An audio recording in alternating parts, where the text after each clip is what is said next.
Schön, dass Sie alle so zahlreich. It's nice to see so many of you here.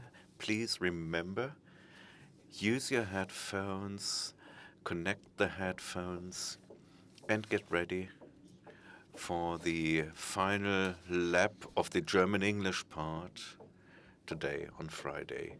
I'm delighted that we can welcome today further guests. You noticed that out there temperature has cooled down. The Federal Ministry of Justice will give its welcome statement. I am pleased that Frau Kienemund, who is the officer in charge at the ministry, Frau Kienemund, it's great to have you here.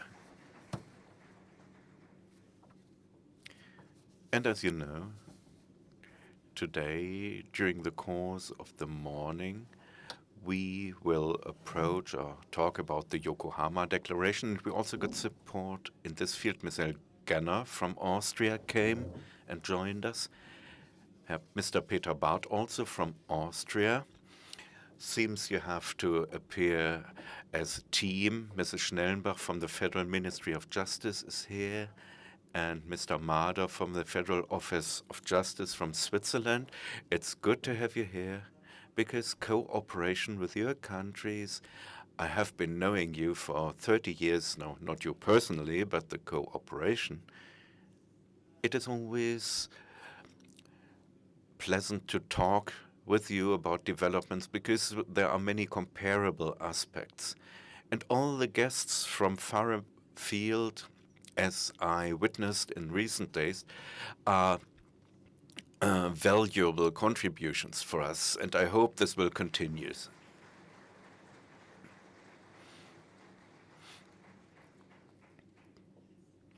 Now, following this, we will present the awardees of the project prizes. I would like to welcome Mrs. Wurster, who is going to award the prizes. And I hope you had the opportunity in room 58 to have a look at the different posters. There are many good ideas that can be implemented in practical applications and in order to bring us further. And these practical ideas, I think we all saw this over the past days. This is what matters, because at the end of the day, for the people concerned, only practical life is important. Mrs. Kienebund, I would first ask you for your welcome statement before we then come to the project competition. So the floor is yours. Good morning, ladies and gentlemen, dear colleagues. I'm delighted that I have the opportunity to welcome you on the beginning of the third day of the Fourth World Conference on Guardianship Law, also in the name of my minister, the Minister of Justice and Consumer Protection, Mr. Heiko Maas. Mr. Maas took on patronage, not guardianship, took on patronage. This was a fraud, and he regrets that he is unable to attend in person, because it goes without saying that adult protection law, and especially strengthening of the self-determination law of adults in need of support, are of special importance at our Ministry of Justice. We must always strive to strengthen the self-determination right of people in need worldwide, and the World Congress on Guardianship Law is a very profitable and valuable forum. Experts, as well as representatives of persons concerned, come together as experts in their own matter, and from many countries come together here. This enables not just the exchange about national legal situations, but also to benefit from valuable experience from other countries. When it comes to the legal design of adult protection law, as well as practical implementation, the UN Convention on the Rights of Persons with Disabilities has become particularly important. It has already been ratified by more than 160 countries and is therefore valid more or less worldwide. It puts people with disability in the focus. There wishes and their conceptions of life are to be the focus in order to enable these persons to maintain their autonomy and their participation in social life to the maximum extent possible. As far as support is necessary, support must be oriented towards enabling persons to make decisions by themselves and to voice these decisions and implement these with the help of their guardians. Representation is therefore not absolutely ruled out, but it is only the means of last resort, but then also an instrument in order to voice the actual or purported will. What we need is a high value and high quality guardianship as a precondition that the requirements of international law can be implemented in practice, that maximum self-determination and at the same time the necessary protection in legal transaction is ensured. I'm therefore pleased that the World Congress also addresses issues of quality of care, for example in panel 6 on the qualification of professional carers. The quality discussion, however, not only focuses on professional care, but also voluntary support in adult protection, which in many cases is provided by family members. Without this voluntary commitment, working system of adult protection would be inconceivable. In Germany, last year, in 55% of guardianships, voluntary guardians were appointed, and the majority of these were family members. And in addition, we have those persons who support their relatives as part of powers of attorney.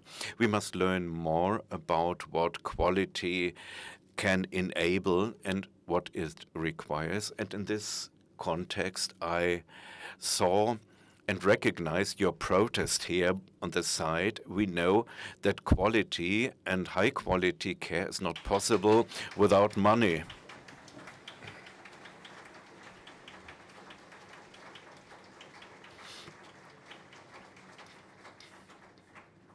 And therefore, at the Ministry of Justice and Consumer Protection, we are currently conducting a systematic factual survey of the legal situation and practical situation, both for professional and for voluntary carers.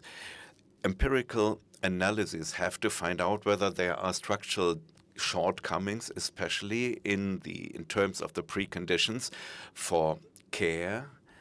Just look at the right-hand side, whether structural shortcomings exist, what the reasons are, and which measures can be taken in order to increase the quality of care. In order to enable the support of adults in need, we also commissioned a second research project.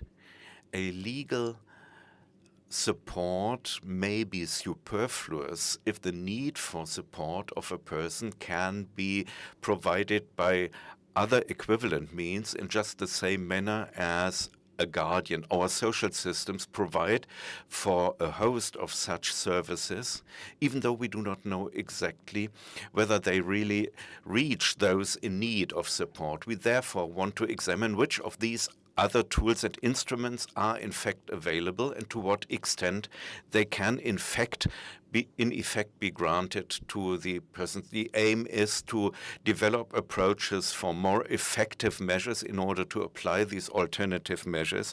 I welcome very much that the World Conference, especially Panel 4, Determination of Need for Support, has addressed this issue.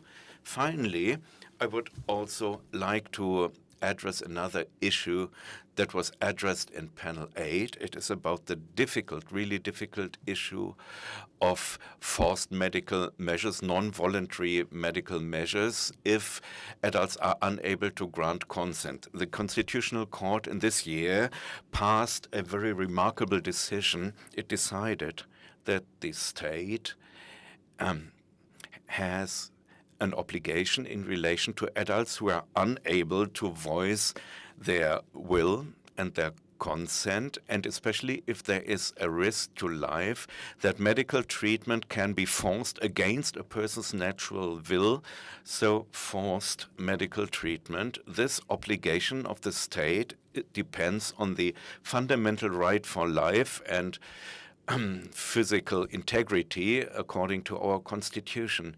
And this is a very serious intervention in the person's fundamental rights. Such a medical non-voluntary treatment is subject to very restrictive legal requirements that must be fulfilled. It must be safely determined and reliably determined that the person concerned is unable to voice their free will. And at this point, I would like to say that especially this point, special care is required.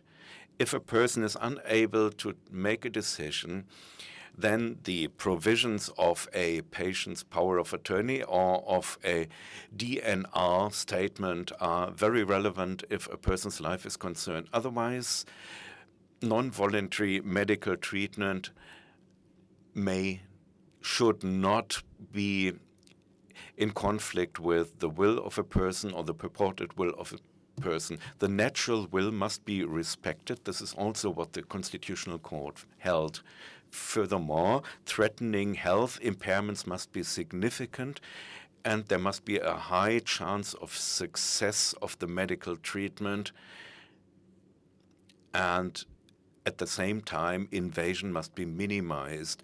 The expected benefit must exceed the disadvantages to be expected. And furthermore, non-voluntary medical treatment is only acceptable if other less restrictive means are not available. Non-voluntary medical treatment must be limited to what is absolutely necessary. The Federal Constitutional Court therefore found that non-voluntary medical treatment is basically possible, which is also laid down in Section 119 of the German Civil Code.